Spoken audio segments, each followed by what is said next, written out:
Hello there, everyone. The fall season draws nigh. Halloween will be upon us in about 10 weeks or so.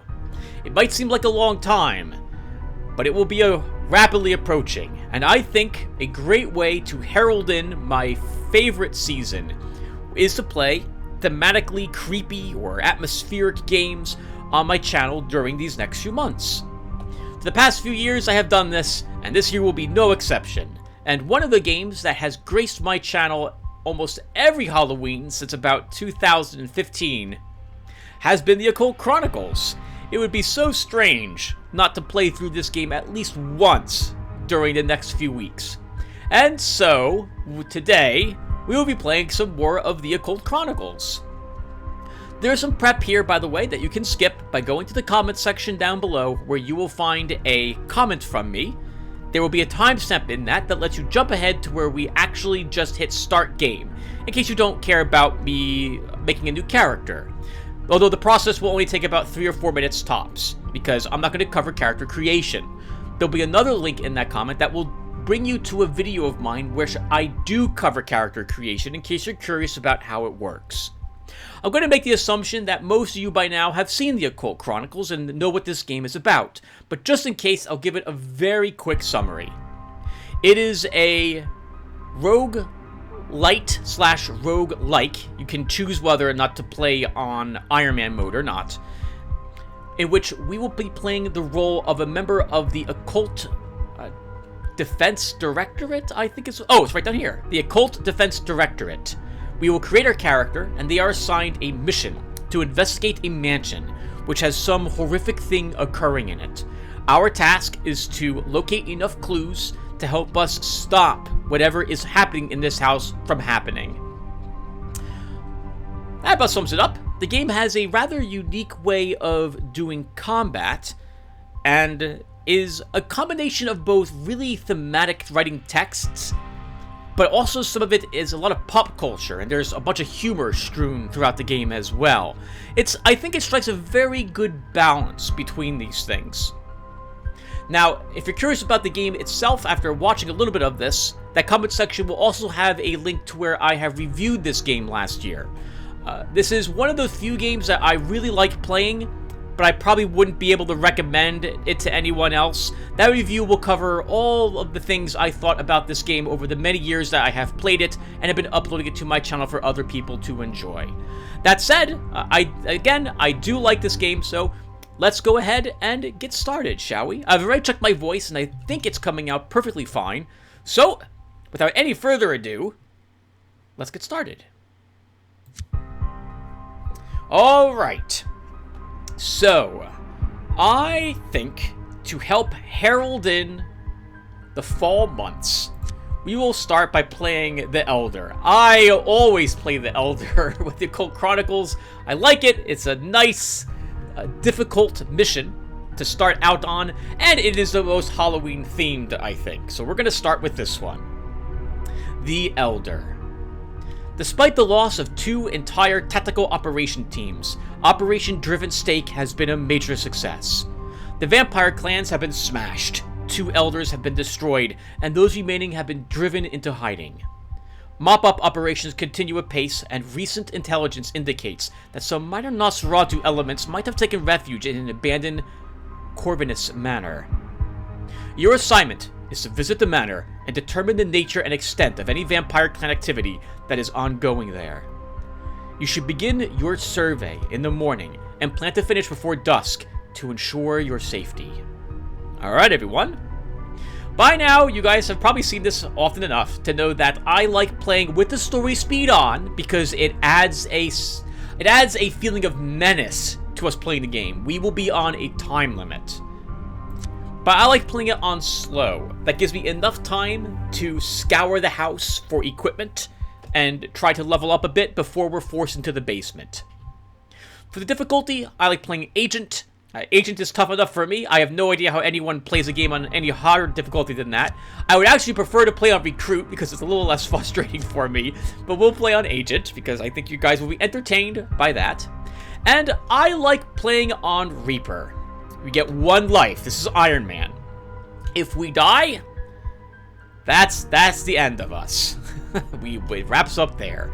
So let's go ahead and select these for our new game. All right. Next, we get to choose a portrait for a character. We get to choose our starting stats, and so on. So let's get started with this. So, I usually start with the punching person, don't I? It's been a long time.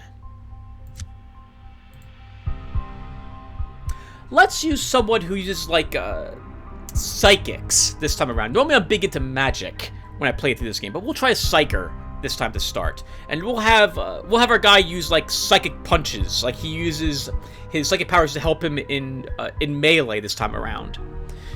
So, with that in mind, we're going to leave, actually, pentacles as the stat we probably won't be adjusting too much in the game.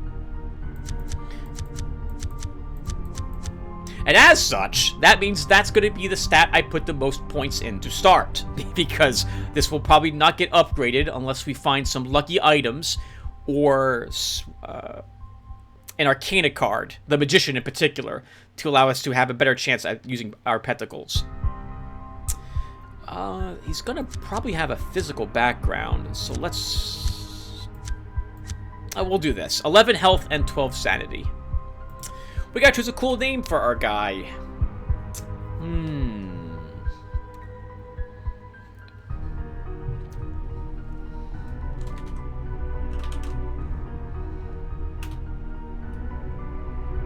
We'll just call him Samwise. Now for a background, let's think. So, by the way, everyone, again, remember that comment section will detail how to make a character and why I like choosing certain things that I choose. I guess we'll do a quick summary here, though, really quick. So, you find health and sanity points in great supplies in the game, so you don't really need to level these up. It's by far more important that you level up all of these stats. The game really punishes you for not trying to build a balanced character, because whatever you're the weakest at, you're going to struggle against, especially in the basement. So I go out of my way to try to make a character with a good spread of abilities, where all the numbers, I try to make them as all equal as possible. But the game itself makes it very difficult for you to do that, because whenever you level, you're only going to be able to choose, you're going to get like these skill cards. These skill cards let you spend experience, which helps you level up these different attributes. But you can only take 3 of them. You can't take 4. And so one of your stats will end up being lower than all the others. And that stat is going to be very important, that you don't leave it low. But there's nothing you really are able to do about it, unless you get lucky in the game itself. And so as such, I usually always put 2 points into everything here, and then one other stat gets increased to 3. The stat that gets increased to 3 is the stat that I don't intend to take a skill card for during the game. Alright, we get a starting background. So over here for backgrounds, the strongest backgrounds are the ones that either they start you with experience points or start you with a bonus to a stat of some sort. Like, let's see. Thief is decent with 5 starting skill points. Boxer is good for +1 cups at the start of the game, for example, as well. Generally, you don't really care about any starting sanity or starting health. Again, you're going to find so much of that in the game that you don't care about a little extra bonus. Sometimes a skill or your background can be useful if it starts you with a guaranteed melee weapon, because those also give you +1 stat. Or a item in general. Like if it says you start with a wands item, that can be useful for you. In our case, I think we'll choose Boxer. We do get +1 cups at the game's start. We gain a physical test and a climb edge. Sorry, a physical test / climb edge. It's not one of each, that's just one. We get a random heroic defense feat, a normal defensive feat, a water talisman, and a little more life. But the +1 cups is going to be really helpful for us. That will help us avoid traps, and it will also help us in melee combat. It also will let us run a little easier from some encounters. It also is helpful at climbing later on in the game if we end up falling down a pit and dying down there. It might give us a chance of getting out. So we'll pick a boxer as our background. You like to hit things when you want to solve a problem. You know that you could have been a contender if it hadn't been for that lucky shot from Max Schmeling that brought your undefeated streak to an end. After that, the thrill was gone. The odd lets you bump back hard against things that go bump in the night. So we'll select that. Since we are going to start, by the way, with a boxer, and that starts us with D4 starting health, I'm actually not even going to take an extra point. We'll take all that insanity. We get a starting bone. So similar to my stats, I generally take a bone for a stat that I don't intend on taking a skill card for.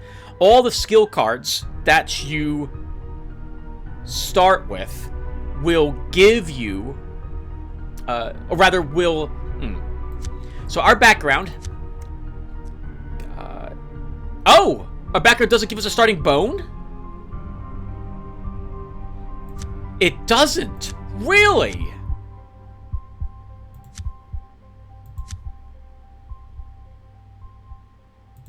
No, it does. It does. Here it is. Bone of Cups. I didn't see it. I was looking for one Bone of Cups. All right, there it is. Yeah. So all your backgrounds give you a starting bone of some sort.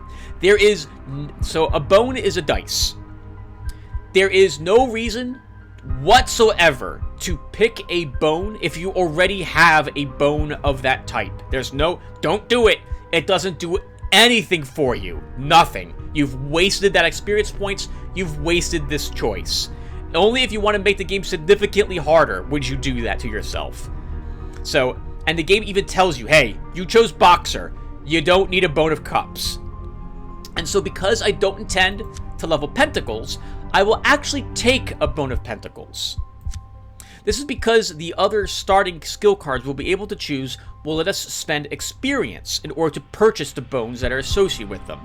If we choose a Cups option, we'll be able to take a Bone of Cups. If we take a Wands option, we'll take a Bone of Wands. If we take a Swords option for a skill card, they'll give us a Bone of Swords. Since I don't intend to take a skill card for Pentacles, which is to say we're not going to be a spellcaster, then this means that if we do find spells and we want the option to cast them, we will need to somehow have a Bone of Pentacles. So I like starting with that here.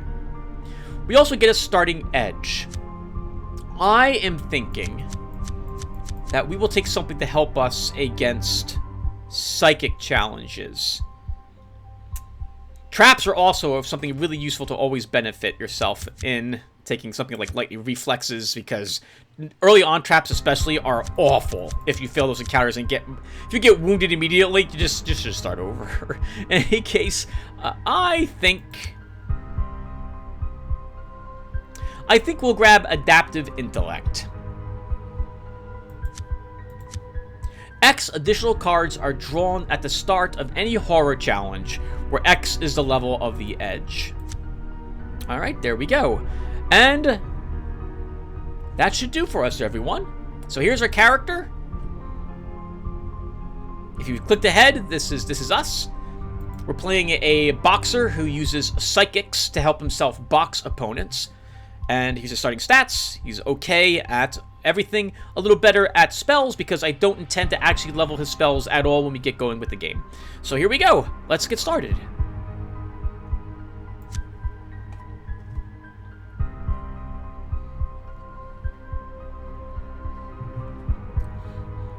I suppose I can talk a little bit more about other things really quick.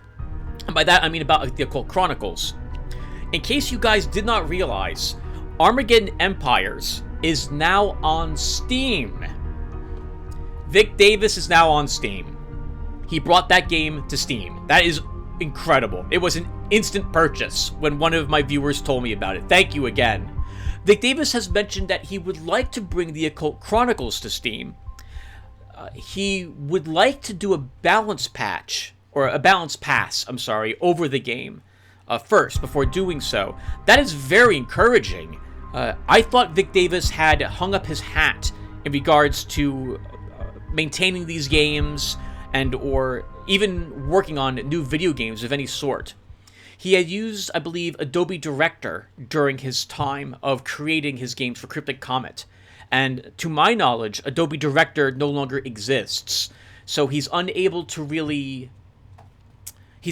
work on these games. An example of a game where he I think he mentioned on the Steam forums for Armageddon Empires. I'll try to link it down below in the comment section as well. But he mentioned that Solium Infernum, he's got nothing. He can't really confidently bring that game to Steam because he can't work on it anymore. But at the very least, he's able to do something with this game. So I'm very curious to see what he decides to do with the Occult Chronicles. And with that said, here we are. So I'm going to do what I like doing to start, and we go right back to the main menu.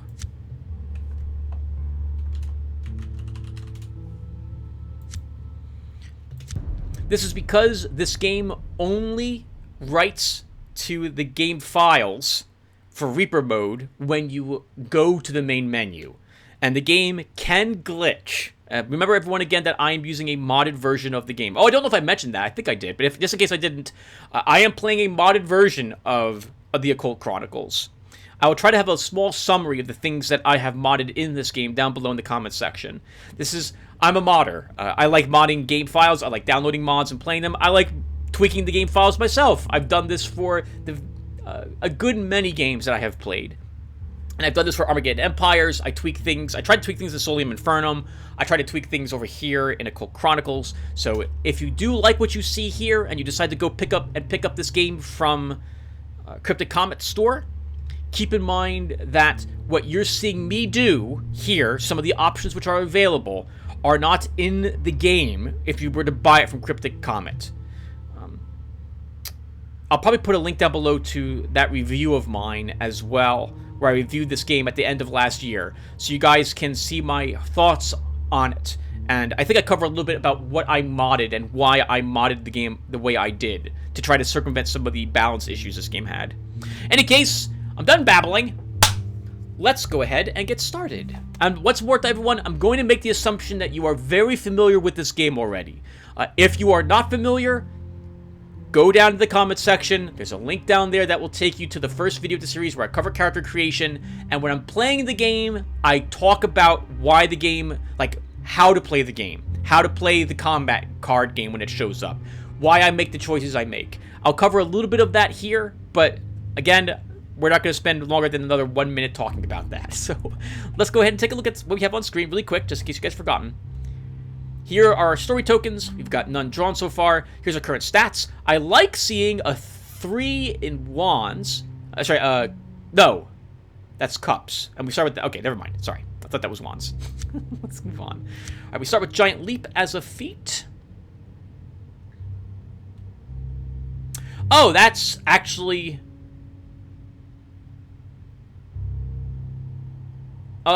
somewhat useful. We'll definitely use it, and we'll pray that the card we're selecting isn't the face card. Okay, somewhat useful feat to start with to help us avoid some traps. We have no gear. What do we get for our starting edges? An Aerobic Wonder. Any initial trick card placed on the board for any physical test challenge that is not a face card is bumped down by X, where X is a random number between 1 and 1. Oh. Okay. Yep. So, an Aerobic Wonder lowers the physical test challenges by 1 point. We could have just said that. Never gives up. During the end results phase of any successful challenge, there is in this case, 1% chance that a single nothing of interest card can be changed into a gain courage card. Okay, where X is twice value of that, so it's a 2% chance. Whenever we flip over a card, if it would have been a nothing of interest, we instead gain courage for it. That will be useful. And of course, we have Adaptive Intellect, which gives us more cards drawn for horror checks. Here's our Bone of Pentacles and our Bone of Cups. And that is it. And we rolled 3 on a 1 through 4 for our starting health. All right, let's get started.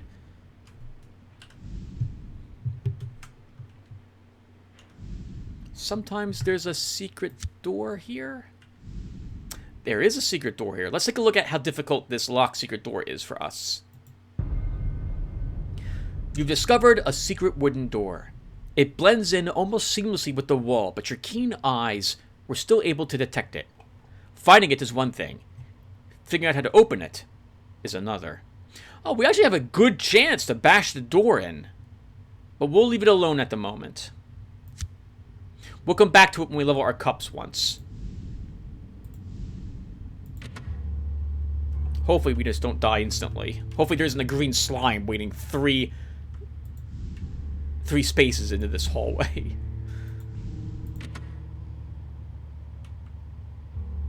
The coffee room. I would love to have a room dedicated to just drinking and thinking. I guess technically that's this room. But it's not dedicated only to that. This is where I play all my video games and do all my writing and what have you.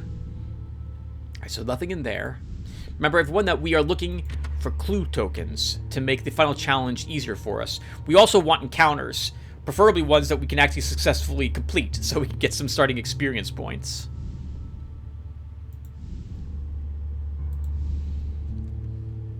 Alright, let's see what this is. You see a bunch of papers spread out on top of a desk. Among the clutter are an assortment of old envelopes, letters, and even a few parchment papers. So I generally don't interact with these right away. I leave them alone. There's a chance to get experience points from these if you successfully complete the challenge, but our stats are a little too low right now. I'd like to not make the attempt. I want my stats a little higher, so we have an easier chance of searching the papers for something.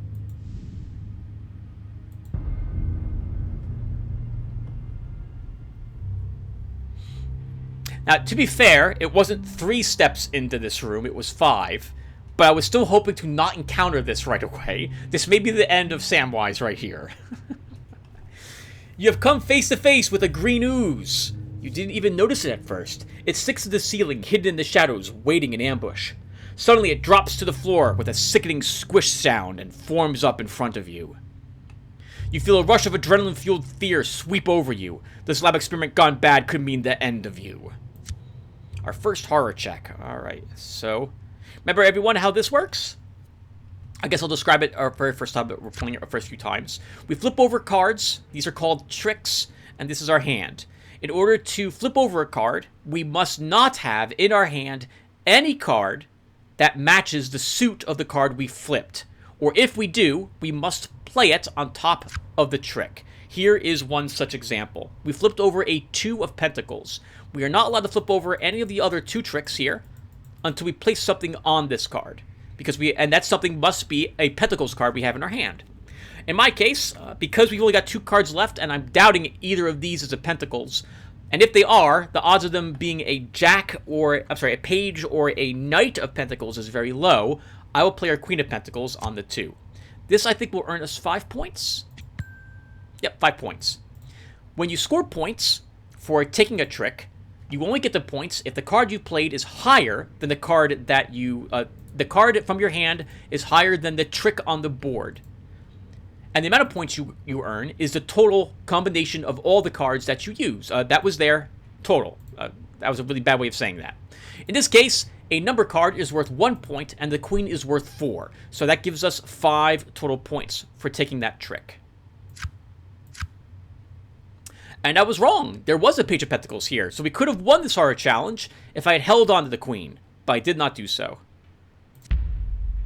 You struggle to maintain your sanity.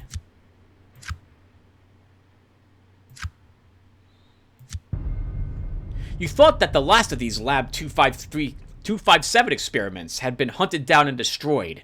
It seems that you were wrong. You try to recall the warnings from the briefings. The creature will try to suffocate you by enveloping you in its amorphous, slimy tissues. So we are probably not a match for this. Yeah, we'll die horribly if we try to fight it. So we're going to try to run. Now, I believe I greatly lowered the difficulty of this challenge, but I can't remember. Yeah, we might win the freeze the green ooze. Okay, so actually let's talk about this really quick. So during our time playing this game together, I will mention when I have added encounters or options to encounters in this game. In this case, for the green slime in the base game, attack the green ooze is the only option you get. Well, you get attack and flee. I added Freeze the Green Ooze in an attempt to make this a little easier if you are playing someone who uses magic or psychic powers, in which case your pentacles and wands are probably higher than your swords or cups. In any case, I don't like these odds. That target number of 7 with 5 tricks and 4 draw, I don't like that. And this is one of the few creatures that can instantly kill us if we get unlucky and it envelops us, so we're going to try to run. This isn't a battle that you want to fight right now. You decide that to get away to fight another day. And we won. Normally, during an encounter, you want to flip over as many... I guess we want to do that here as well. You want to flip over as many cards as possible in order to have the highest amount of points possible. The greater the amount of points you possess over the target number, the more likely that your flee will become an evade result. You turn around and the creature lunges at you, but it's too late and you're safely away. Now, we won this challenge, and instead of flipping over failure cards, we get to flip over success cards. But the game has a weird design when it comes to winning fleeing encounters. The only thing you can win from fleeing encounters is penalties. You will take losses to your courage if you flip over cards here. You won't gain anything. We can't gain life. We can't gain sanity. There's no experience to be gained. There's no items to be gained. There's no arcane magic power to be gathered. The only thing that will happen is you'll lose courage. And because these are optional, I never flip over cards that I never flip over cards won through fleeing. We also managed to evade that encounter. When you evade an encounter, you will get to stay on the space that the encounter was at. This way, you can proceed onward if you wish.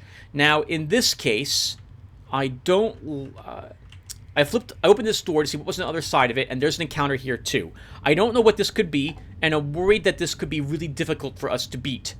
I don't feel confident stepping past the Green Ooze to continue exploring the rest of this hallway. I'm a little worried that we'll be trapped on this side of the mansion. So we're going to leave this side and go over to the other side instead.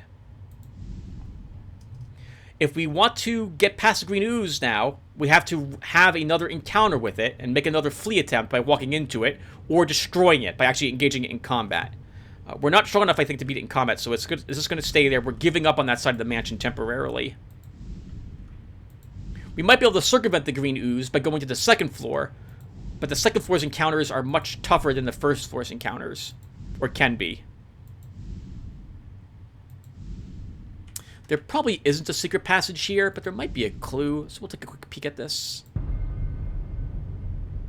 You hear the sound of straining metal above you, and then a sudden crack.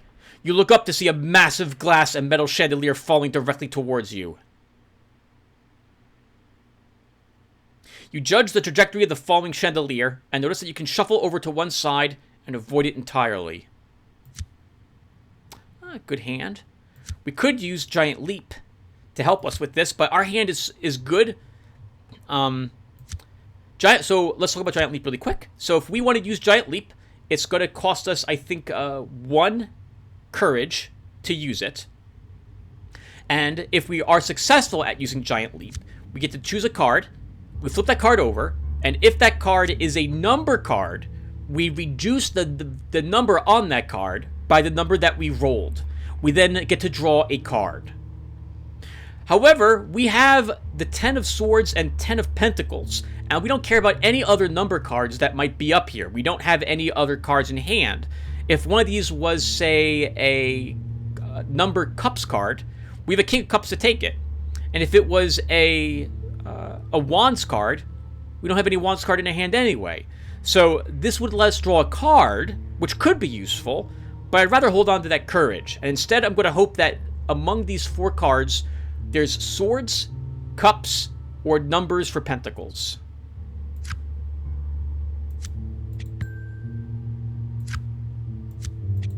And there were numbers for Pentacles. So we have won the challenge. We have our total points earned, 4, equals the target level of the challenge, 4.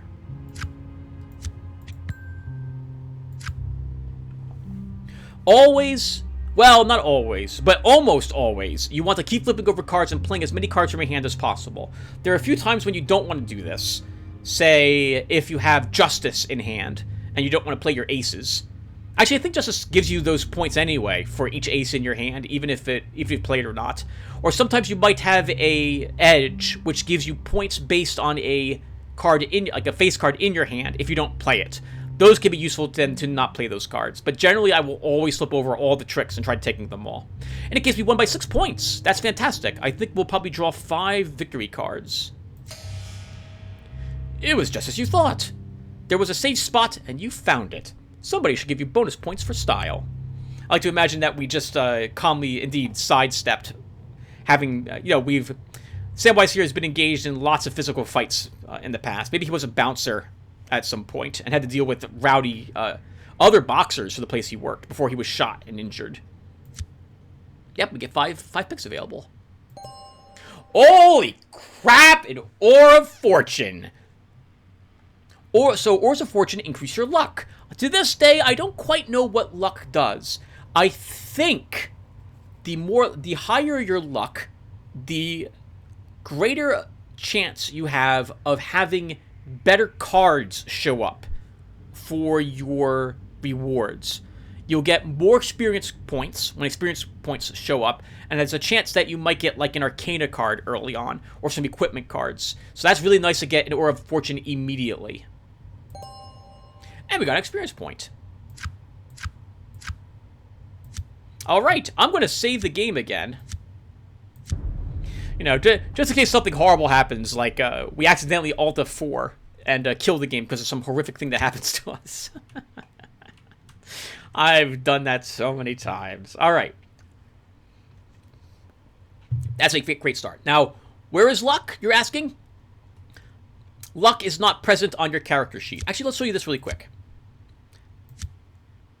However, luck is totally a stat your characters have. Here is Serenata Inoue, and she has a luck of 10, for example. She's the only agent that I beat the game with on this computer. So our luck is currently 1.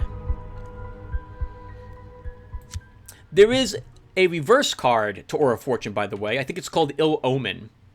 It reduces your luck by 1 point. Similarly, if you have negative luck, the odds of you getting good cards begins to get reduced.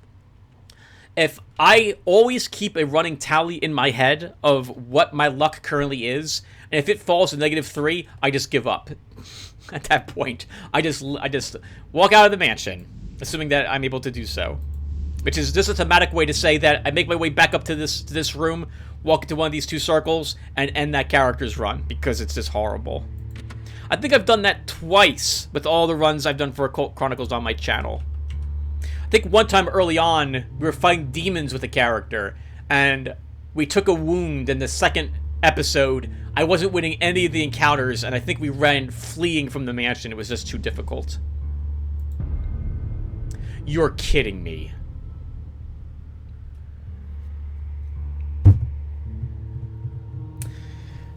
You notice that the floor in front of you seems to be moving. You step closer, thinking that it must be some sort of optical illusion. Suddenly, you step on something, and it makes a squishing noise. You look down and see a writhing carpet of insects covering the floor. Scattered around the insects are the bones of their victims. You have never seen so many insects together all at once. Waves seem to undulate across an ocean of insects. The patterns are almost mesmerizing. You get a very bad feeling looking at this. It makes you afraid. My reaction to this is because there are 2 hallway encounters which require you to sneak past or beat the thing up in order for you to proceed. And they stay here, and they're difficult challenges to make. One of them is the Green Ooze. This is the other one. I have almost always encountered one of these on the first floor, and the second one on the second floor. The other one on the second floor. This is one of the few times both are on the first floor. That's really annoying.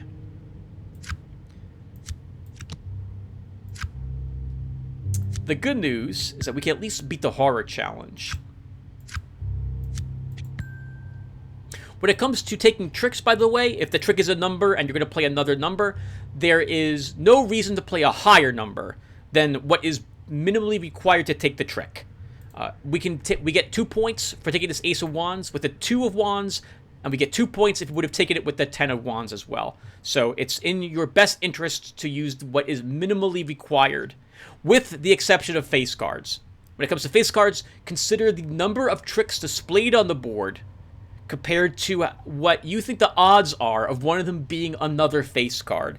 At the early parts of the game, I will generally, which is to say the first 3-4 hours, about 3 hours basically, until you get a few levels under your belt and you have maybe 6 or 7 tricks on the board with about 8 or 10 card draw.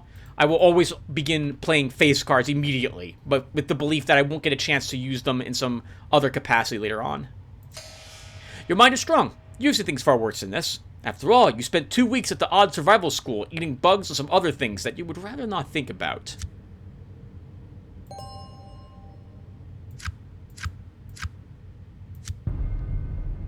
You count dozens of different species, and you wonder why they would all be gathered here together.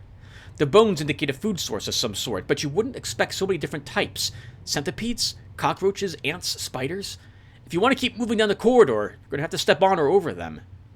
So our odds of stepping back the way we came is much better than stepping over them. So we'll do that. You decide that crossing this carpet of bugs is not the best idea. It's time you bugged out.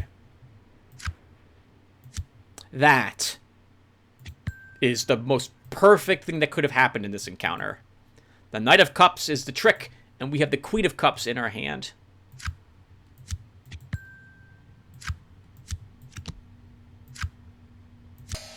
You back away from the massive colony of bugs, watching your step so that you crush as few as possible underneath your feet. We may have actually beaten that as an evade challenge. Now, because we fled, there's no reason to flip over any cards. We did! Okay, so this basically counted as if we had chose the other option. We beat the flee challenge with such a much higher number than the target number, which was 1, that we get to stay here. As much as I would like to investigate this room, we're not going to, because we'd have to pass this insect check again. I do think we're going to risk exploring this part of the floor. So we've got these gates, basically, on both sides of the starting hallways. So that's really annoying, because it means that we might have to worry about these coming back the other way if it turns out this is all a dead end on this side of the mansion. But hopefully we'll find a staircase over here that can lead us back to the main hall. I don't think we're ready for the second floor yet, or I would indeed double back and we'll just go up on the second floor to go around, but no, we'll stay here. And we'll step past the insects. Now, a heads up everyone, that in the base game, if you decide to fight the insects, it will become like this creature. And when you fight the creature, I'm sorry, let me rephrase. If you step over the insects, try to run, and you fail, it becomes this massive humanoid creature that consists of insects, kind of like the leech zombies from Resident Evil 0. And if you defeat that creature, the game reverts this encounter back to the writhing massive insects again. In my version of the game, I removed that. Instead, if you defeat the insects, they're gone forever. You don't have to worry about this challenge again. Alright, workshop. Let's see if we can get lucky, maybe find an axe in here or something. I should be specific. By find an axe, game, I mean an actual axe weapon, and not held in the hands of a maniac. Please don't throw the axe-wielding maniac against me. You see a grizzled old man dressed in some grungy old robes. He seems aware of your presence, and he waves you forward. He introduces himself as the Alchemist, and you notice that he is indeed surrounded by a menagerie of strange equipment. You wonder what on earth he's doing here in this mansion. He doesn't seem at all disturbed that you have dropped in on him. Well, let's talk with him. You decide to engage the Alchemist in a little conversation to try and discover what he's up to. Encounters of this sort generally have an option for you to talk with the thing or investigate it, or destroy the thing in some fashion. Now, usually the attacking option is always more difficult than the talking option, and usually results in worse rewards. The talking options, or the investigation, depending upon what option it is, will give you generally a quest, and completing the quest is a great way to get starting experience or items. And so you almost never want to fight in a challenge of this sort if you can avoid it. In this case, we'll avoid it by talking with him. And we didn't get a good hand, but it might be enough to win if we get a Wands card. And it is, and this will give us 4 points. I think we will just win this challenge. Something to consider when it comes to challenges of this sort is what happens to you if you lose. Some encounters, like this encounter, might cost us a few points of sanity, but nothing really that horrible.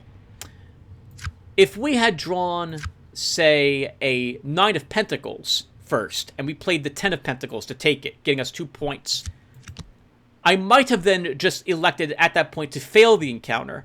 We might take a loss in our sanity, but we get to try the encounter again. And the game has this auto bouncer in it. The AI does some things with the numbers to try to make things fair. I actually hate how the game does that. You'll hear me complain about that later on. But in any case, I would fail the encounter and try to get a new hand that has higher value cards in it to try to earn more points for the encounter, so I have a better chance of getting more rewards because I would earn more success cards. But in this case, I was like, let's just win this encounter. He seems to size you up, and you get to the heart of the matter. He wants your help, and he's willing to help you in return. Find the alchemist's papers. They are most likely hiding in plain sight. They are warded, so you need to be careful. Yes, young master. You will suffice, I think. I cannot leave this room because, I cannot. But I need my papers returned to me if I am to complete this great work that I have set out to finish. My legacy, you see. He wants you to recover some papers that are nearby. The papers are warded, so you must speak the words of release when you find them. He can't remember exactly where. He mumbles some warning about competitors and then sends you on your way. I think it was the original intention that these papers could be given to either the alchemist or the Vashaka. But that's not the case. The game spawns one set of papers in the mansion somewhere for each of these encounters, these particular encounters that it spawned. The alchemist, I think, is one. Then there's the Rashaka is another, and there's also a third. It might be the witches. In any case, that's a quest. And we can see our quests here. Once you step on an encounter, you will know what that encounter is from then on. And in this case, we did see some papers back over here. These might actually be it, but we'd have to cross over the insects twice to get it. So we'll come back for that. You have come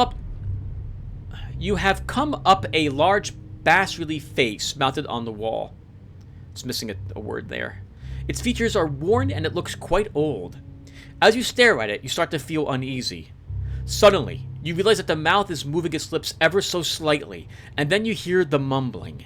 It starts as a whisper, but you can't get it out of your head as it grows in intensity. If this keeps up, you are certain it will drive you insane. You fight to keep the mumblings from overwhelming your mind. You can't understand any of it, but the droning noises seem to want to burrow deep into your skull, and that can't be good. Decent hand. We have a King of Wands. If we get a single Wands up here, we will win the challenge. When it comes to horror checks, so let's explain this too. Every single encounter that you get starts, almost every single encounter you get starts with a horror challenge. If you pass the horror challenge, then you move on to the actual encounter itself. If you have to repeat the challenge, you do not have to repeat any of the horror. You don't have to repeat the horror challenge part of it. And it looks like we might not get a Wands. And we didn't, so we failed this encounter.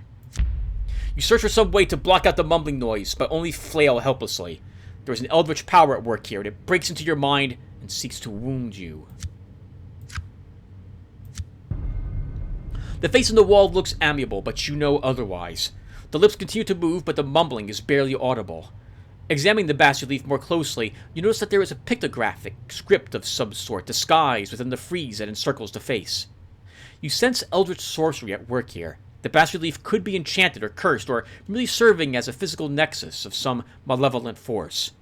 You realize that you should proceed with caution. We can listen to the mumbles, which is a way to communicate with the face. We can try to dispel the sorcery, which is a way to get rid of this encounter. We can try to decipher the pictographs, which might make this easier to accomplish, listen to the mumbles, but it might not. We could also just leave it alone. Let's make one attempt to decipher the pictograms. We might do a second if we fail this and we don't suffer any penalties afterwards. You decide to take a closer look at the strange pictographs hidden in the frieze that surrounds the bas-relief face. You think you recognize some of the symbols as variants on the Indus Valley seal stones. Perhaps you can decipher them. They might help you understand the strange mumbling, or perhaps even warn you of any danger from the eldritch sorcery that permeates the face. We need cups up there. We don't need a king of cups, though. That's not what we wanted to see.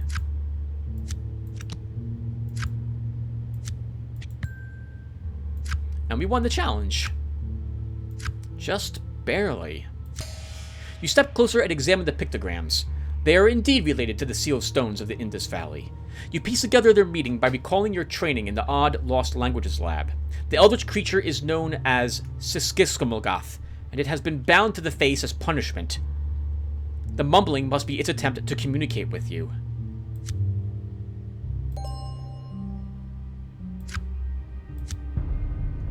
The face, okay, we already did that, and it made it listen to the mumbles much easier for us.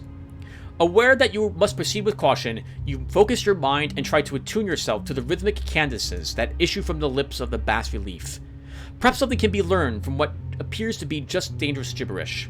So it's at this point I'm going to talk about the balancer briefly. When you have an encounter in this game, the game looks at your stats to determine how difficult this encounter should be. It's looking to see if it should tweak the numbers a bit. If your numbers are high, let's say we had all 7s or 6s for our stats, the difficulty of this would be significantly higher. This might be like 14 instead, because the game's interested in giving you a tough time all throughout it.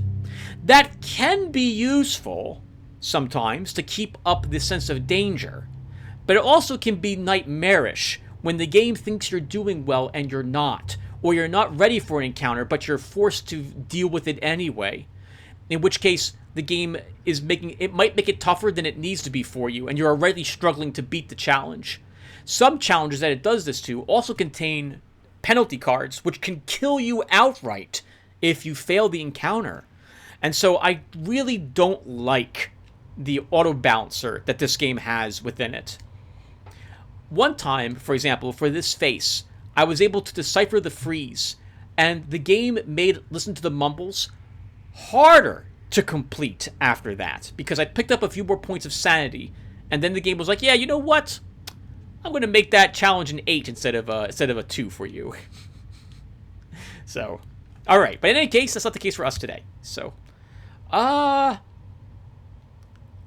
let's see.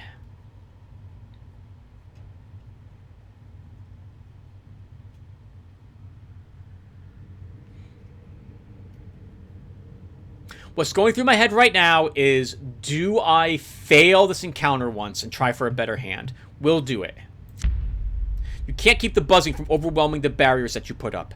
It's trying to communicate with you, but your mind appears unable to comprehend without succumbing to the pain. I didn't think it'd be 2 failure cards. Okay. Just 1 sanity loss. It's not so bad. Now, because we lost the encounter, the game will... So the auto balancer now steps in and says, hey, you lost that. Let me make it a little easier for you. And in this case, it did it by giving us 1 more trick. That's even worse hand. We'll try this again. Several high number cards and a King of Swords.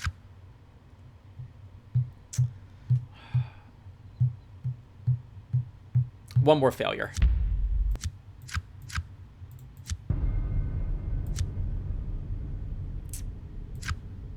Ah.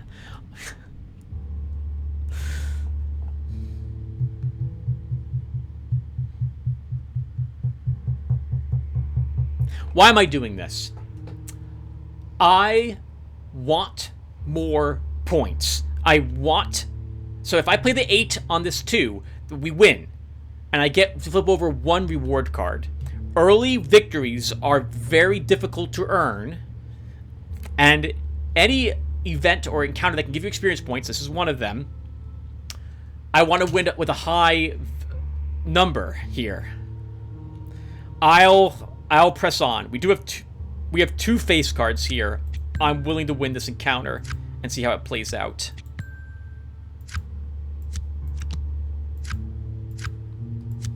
Okay, that worked out as best as it possibly could have for us. 7 points over the victory number. That's going to be 5 reward cards. 4 total, because we get 1 flipped automatically.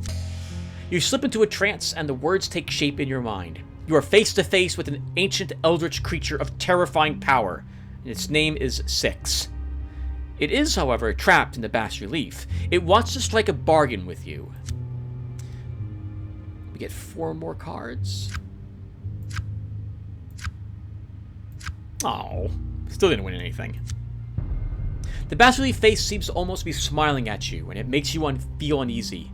The smile belies the agony that it must be in. The mumbling's meaning now seems crystal clear. Its heart has been ripped from it and hidden somewhere in the house.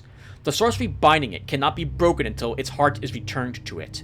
It wants you to seek out the wall that weeps blood and reach inside to find and free its heart. It teaches you the words of release and promises you that you will be rewarded should you help it free itself from the face. What's interesting, by the way, about those encounters is I have looked at the game files for them. And some of the encounters that you do, you have a chance to betray the thing that you took the quest from. This is one such encounter. And if you betray this creature, instead of an edge, you will gain the heart that you promised to bring to it. But the heart, its stats, what it does for you, is randomly determined from a set of things it can do for you. That's how I can describe it. It's not a fixed ability. It's randomly decided. And I thought that was interesting because you can't tell for sure if it's worth keeping the heart or turning it into the face.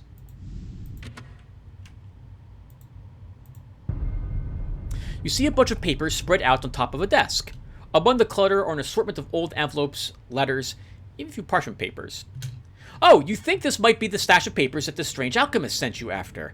You should be careful to speak these words so that the ward can't harm you. Let's leave it alone at this moment, and we'll come back for it briefly. It's right here. Oh, a skeleton!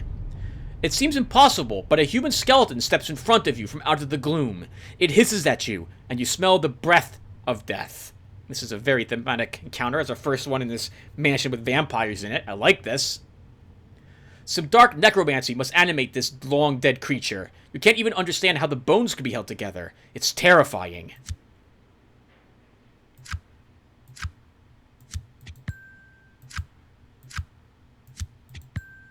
You didn't think we get a pentacles, did you? That's not the way this game works. Your mind is strong. You have seen things far worse than this. You were part of the team that took down the Black Circle of Necromancers a few years back. We did! Well, that maybe explains why we were then shot with something that took away our ability to use magic. You've encountered your fair share of reanimations over the years. You wonder if a curse or a necromancer of some skill has summoned the spirit to animate this bag of bones. Was it sent after you? You remember from your briefings that its decayed appearance can be deceptive, and you prepare yourself. You will need to either fight or flee. So I have added Blast a Skeleton with a spell. Normally, the only options available to you here is attack the skeleton or flee the skeleton. We have an equal chance to beat... Actually, our chance to beat it up is actually arguably slightly better than fleeing. So we will attack it. You got a bone to pick with the skeleton. If you hack it to pieces, you suspect it won't be getting back up. Going to be a tough battle.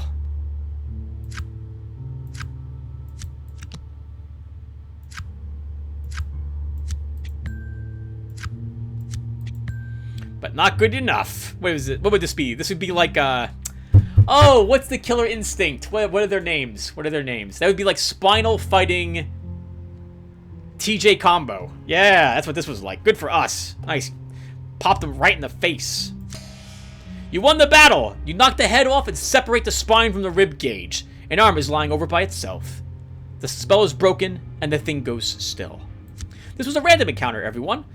Like other encounters in the game. So normal encounters, other encounters, standard encounters, they warn you that they're there. Random encounters, you don't. You don't get to see the creature. These creatures are walking around the mansion, I think, and if you bump into one of them, you have an encounter with it. The first time you've encountered one of these random encounters, you have to pass a horror check. From then on after, you don't. The next time we encounter a skeleton, we will have the option to engage it in combat immediately. We will not be afraid of any more skeletons. Let's search the papers.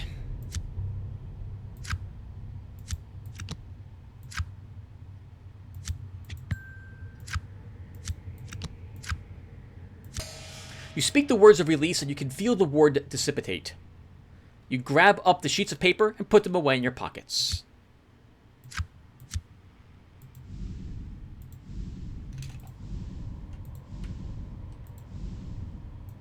Okay, I'm gonna go back to the main menu.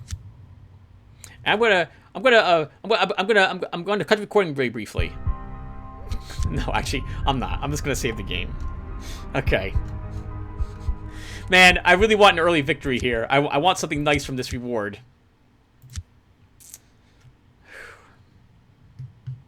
Don't cheat, Tim. Come on, just do it. Okay, so because you can't reload the game in Reaper mode, I sometimes, when I'm not recording the game, I will Alt F4 to kill the game, so that I can redo the encounter if I'm playing Reaper and I don't get a decent reward early on. But we'll keep it. We'll accept whatever the result is of this. Hopefully, we get something from this and not just nothing at all. You decide to tell the alchemist that you have found his papers and hand them over. Most excellent, young master. I thank thee. Now I must be on my way, but feel free to make use of anything that I leave behind. A portal of shimmering blue vapors opens in front of him, and he steps through. The portal vanishes, and you are left alone. Okay, there could be an Arcana card somewhere here. I'm hoping we can get it.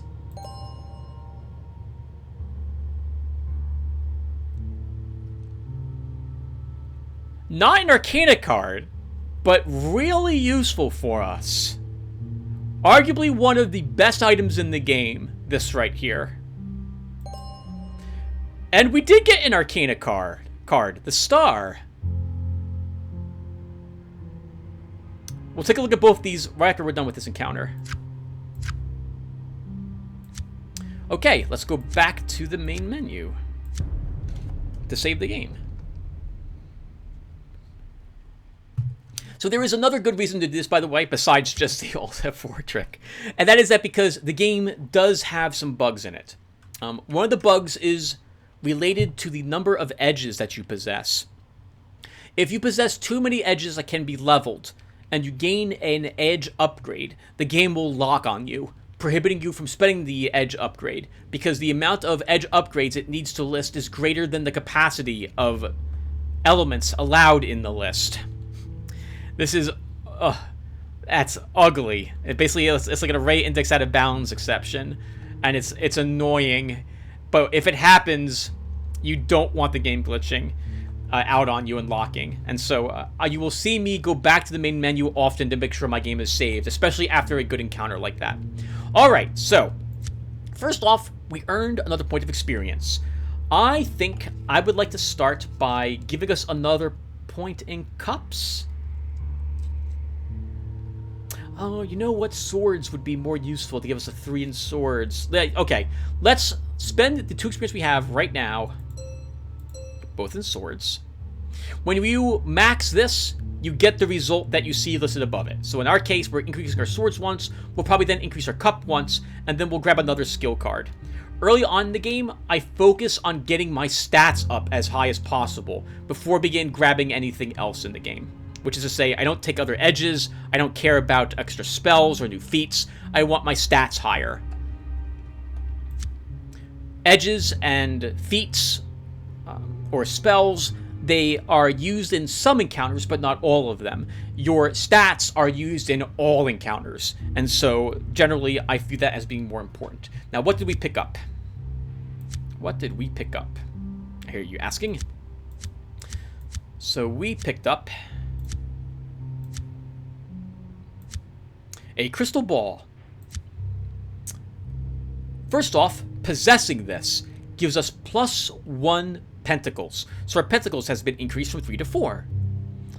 We can use it once, and if we use it, what happens is that the final room will be revealed for us.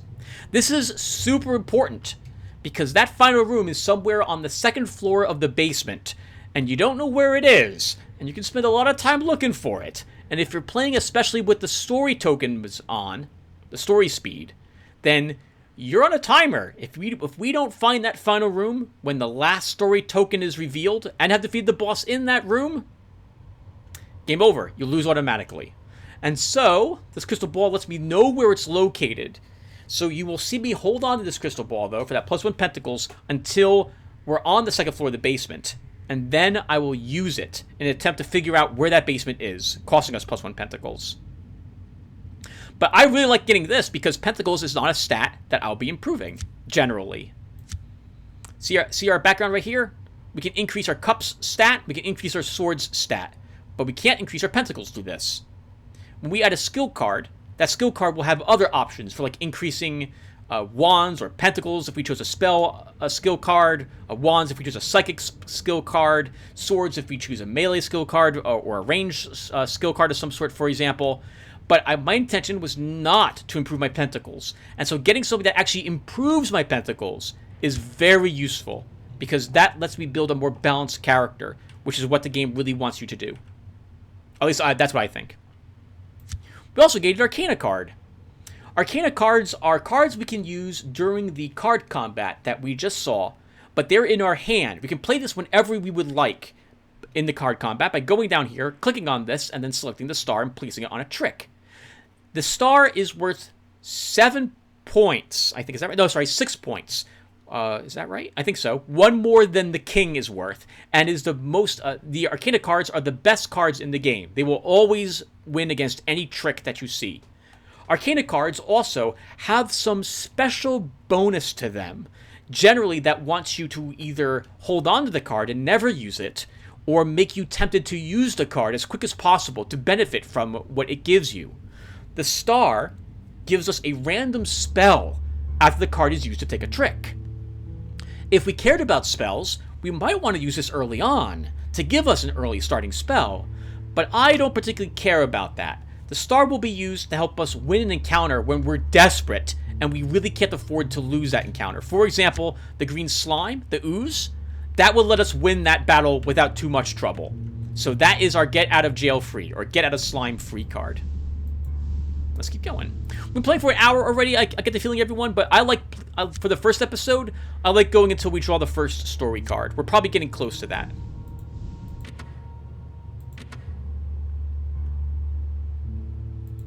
A crafts room. My mom had a room just like this, complete with a sewing machine. Nice round table and stuff like that as well. I can see threads of yarn up there too.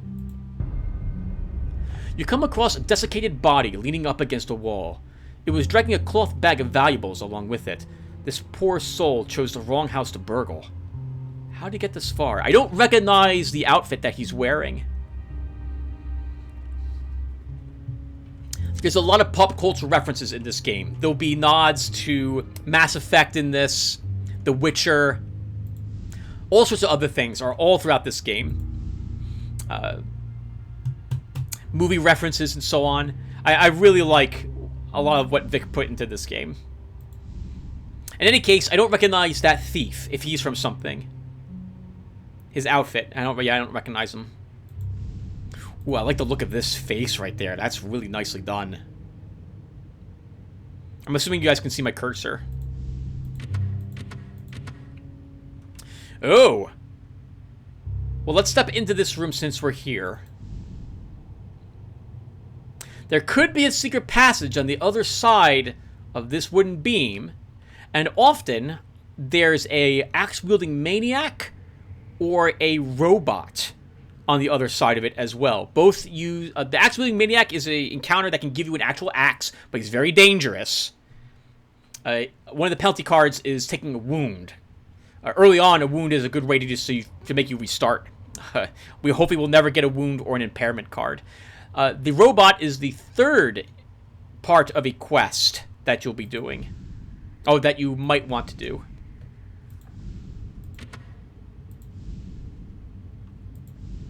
There could be a clue token over there either, but I don't really want to race across this. So, if you fail this, you end up in the basement. And the basement, you don't want to be in the basement until your stats are much higher. We don't want to go in there with 2s or 3s. We would want at least all 4s for swords, wands, and cups. Preferably 5s and everything if we can get them that high.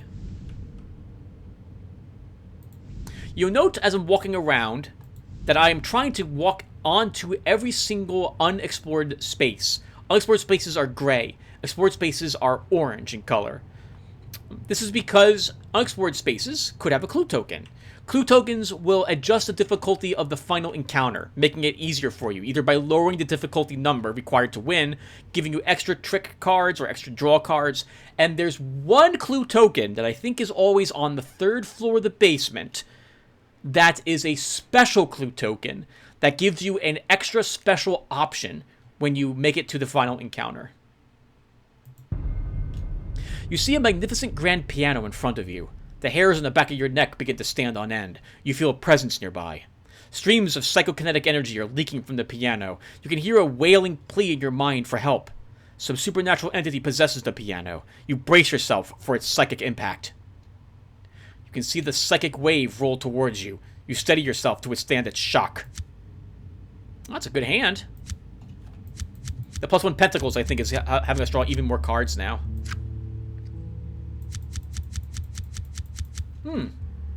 We don't have any pentacles, so we can't take any pentacle cards that show up over there.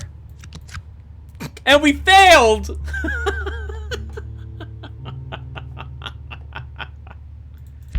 Horrifically failed this encounter. Your mind is weak. The fear and horror chip away at your sanity, leaving you exhausted in its bed. Maybe poor Samwise here had really bad memories of a piano teacher trying to teach him how to play the piano, and he gave up with that and decided to punch things with his hands instead of using them on a piano.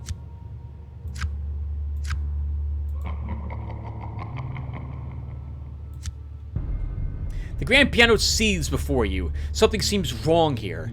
You sense that a curse or fell sorcery has imprisoned 2 spirits here. One acts as jailer to the other. You can, in fact, hear the captive plead for release in your mind. You remember a lecture during your odd training about Plotinus's theory on spirit traps. Some cursed items used in the spirit to effectively bind another spirit to its existing nexus with our world. Such spirit traps could snowball out of control given the chance. Perhaps you can free both before it's too late. So, we actually can't free the spirits. All these options are options to destroy the piano or banish the spirits. So, it's part of a quest. But to interact with this the correct way, we need to find what gives us the quest to start, and that's not here. So let's leave this alone.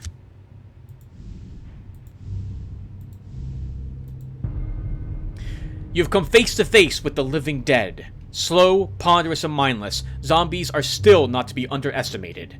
They can overwhelm you with numbers and be feasting on your entrails before you know it. Despite having dispatched quite a few of these undead automatons, they still creep you out. I will risk... Actually, no. We can win the challenge immediately by playing the queen. Ooh, that's a good thing I didn't risk it. I was going to risk not playing the queen and using a pentacles score instead. But it's a good thing I didn't. We wouldn't have won otherwise. You've seen things far worse than this. You finally remember your last mission with Officer Rick. It was utter zombicide.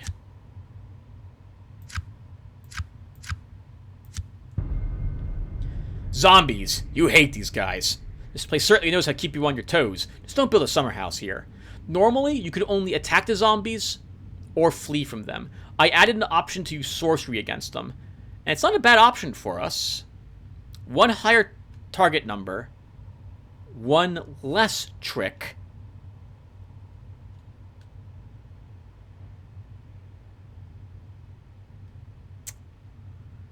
But we get 6 draw as opposed to 4. Let's try it. You begin to invoke Wither, which should hopefully reduce these creatures to dust.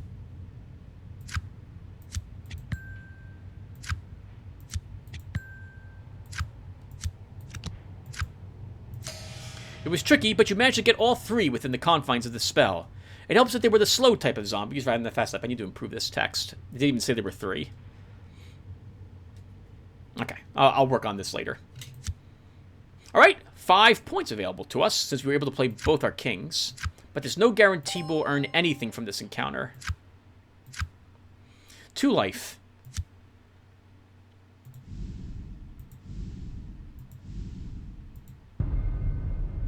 You notice an odd painting hanging on the wall.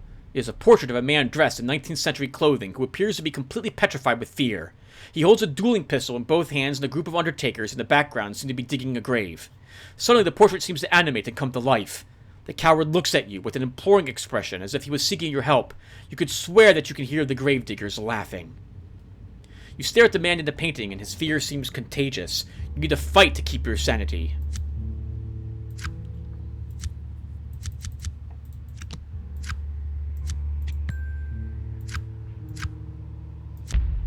Your mind is weak. The coward's fear is infectious. You start to whimper as well. How embarrassing this must be for you. The coward in the portrait seems to be actually shivering. He seems to be fumbling with his dueling pistol, and you fear he will discharge it accidentally. There is obviously a spirit trapped in the painting by some sorcerous curse. So we cannot actually interact with this the proper way at the moment. He's a second part of a quest, if I recall correctly. We need to find the other painting first, and that painting is usually in the 2nd floor, from my recollection. We'll just try to run from him. You can't believe you're even thinking of this, but running from this cowardly creature might be the best course of action. It is still a supernatural apparition, so you'll need to conquer your own fears first. That's not a good... Okay, just enough to do it. It wasn't that difficult after all. You feel a little sheepish about it, but nobody else has to know. Notice there that we got set back a space rather than staying on it. That's because we won the flee challenge, but without enough points to consider it an evade challenge.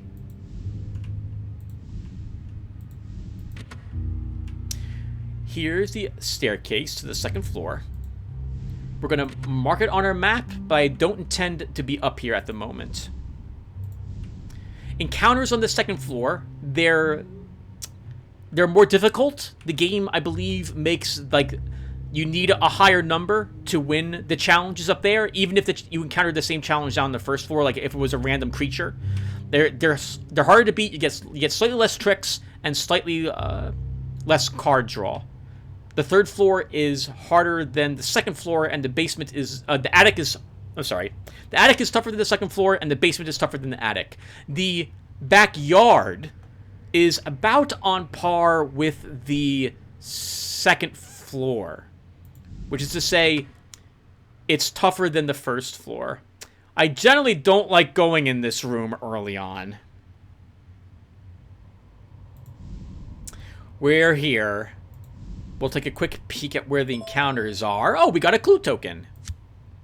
There's 2 encounters here. One of these is probably the heads on the wall. The other one of these is probably the giant crocodiles, the stuffed crocodile. I don't want to encounter either of them at the moment, so I'm just not going to even bother walking onto those. But we did gain our first clue token.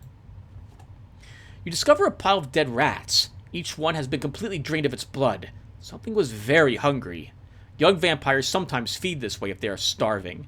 +2 trick bonus. The final encounter, we will be able to draw +2 additional tricks.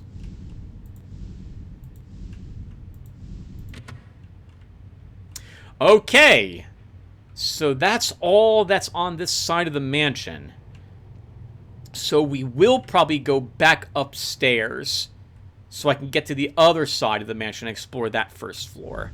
And we'll probably go ahead and destroy the green slime with our Arcana card if we have to. A Class 1 Haunting. Suddenly, you see a dim glow of a formless ghost just ahead of you. It seems to just hang in the air. It may be the most basic of spectral creatures, an unformed psychokinetic disturbance, but it's a spirit all the same, and it would frighten any flesh and blood human.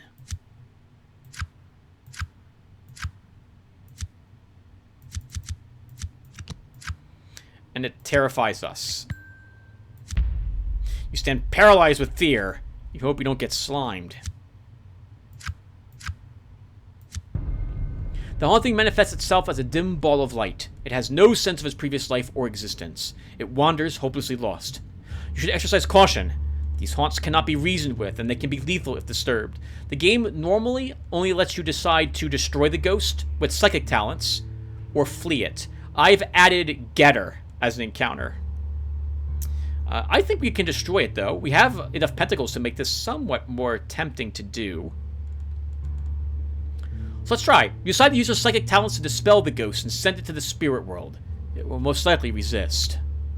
That's not a good hand.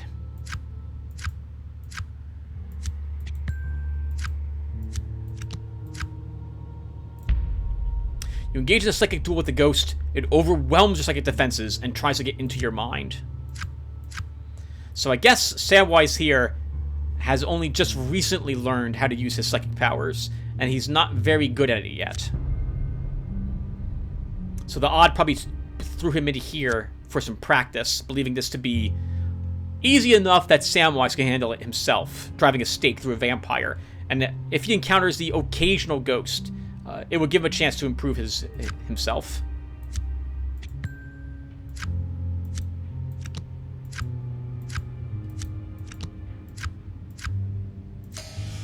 You engage in a psychic duel with the ghost. It turns its mindless anger and desperation against you, but you prevail. You feel that whatever it was before would thank you for the peace you gave it.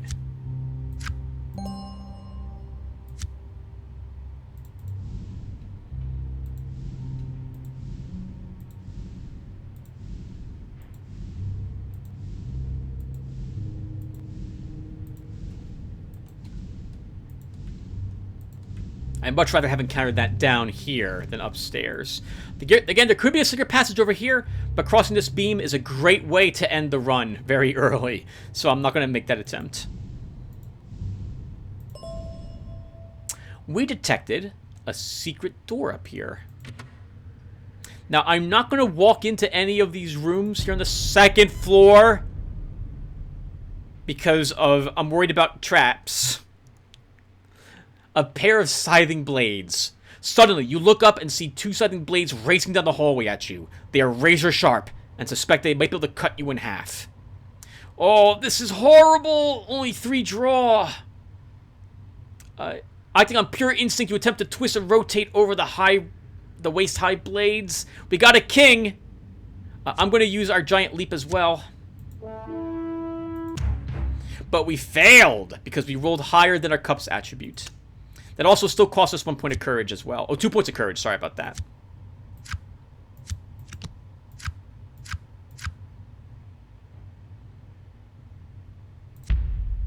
You misjudge your acrobatic leap and get clipped. You aren't sure how bad it is. I don't want to use the Arcana card on this. If we get a wound, we'll just retire Samwise here. I am going to flip this card. It has our talisman on it. Oh. Ooh. Okay. Well, that could have been a lot worse. Holy crap. Oh, game. Screw you, too. The attic is right here. Let's get it on the map. Our first story token, Disastrous Flight. The escape of this vampire coven from its last hiding place was a harrowing event and has left them short of protectors and in disarray. All right, let's take one other step forward, and we'll call the session here. All challenges that involve swords as a primary suit receive a +1 modifier to the number of cards drawn to the player's hand while this story icon is active. Okay. Let's, well, actually, we'll just stop here. Let's have a quick summary of us so far. So, it's a bit awkward. We haven't leveled yet. That's usually a bad start if I haven't leveled. Like, if I haven't gotten 3 points of experience by the time we get this first story card, that's pretty rough. But we failed quite a few challenges, but we haven't suffered any significant losses yet. our health and sanity are practically at their starting value. We did pick up +1 pentacles in the form of a crystal ball. We used some courage and we just failed a giant leap, and we have gained an Arcana card, which will help us in an emergency. That, arguably, I should have used it there to win that challenge, but I really want this to help us get around the green slime, maybe. Or if we see a chance to play death in a game of chess, we'll play it then. So I didn't want to play that. Not at the moment. So, things are looking okay for us. I've had much better starts than this, but we've also lost before, so we'll take what we can get, and we'll keep exploring this mansion in the next episode. Thank you all for watching, and I hope to see you then. Take care, everyone.